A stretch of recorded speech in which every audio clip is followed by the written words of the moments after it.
मी डोंबिवली शहर प्रमुख प्रकाश भाऊ तेलगोटे।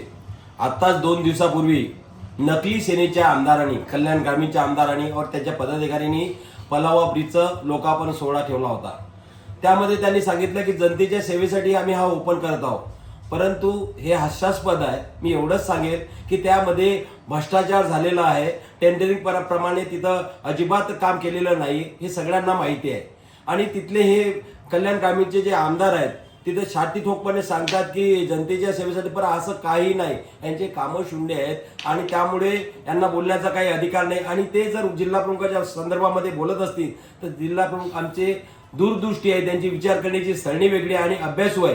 त्यामुळे तुमच्यापासून तुम्ही 100 फूट लांब आहात, त्यांच्याबद्दल तुम्ही विचारही करू शकत नाही। आणखीन एक सांगतोय तुम्हाला, वारंवार शिल्लक्षणा बोलू नका।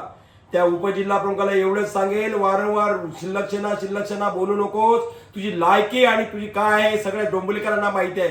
100 पक्ष फिरून आलेला तू आम्हाला संघटना शिकू नकोस, नकली सेनेच्या एका कार्यकर्त्या। आणि आणखीन सांगतो, तुझी लायकी आहे ना येणाऱ्या कल्याण डोंबिवलीमध्ये, तो कल्याण ग्रामीणचा आमदार असेल किंवा तुमच्या नकली सेनेचे सगळे ते असतील तुझे शटरपटर, त्या लोकांना येणाऱ्या निवडणुकीमध्ये सगळं कळेल की काय तुमची लायकी आणि तुम्ही काय आहेत म्हणून। लक्षात ठेव, परत शिवसेनेची गाठ आहे तुझी उद्धव बाळासाहेब ठाकरे पक्षाची।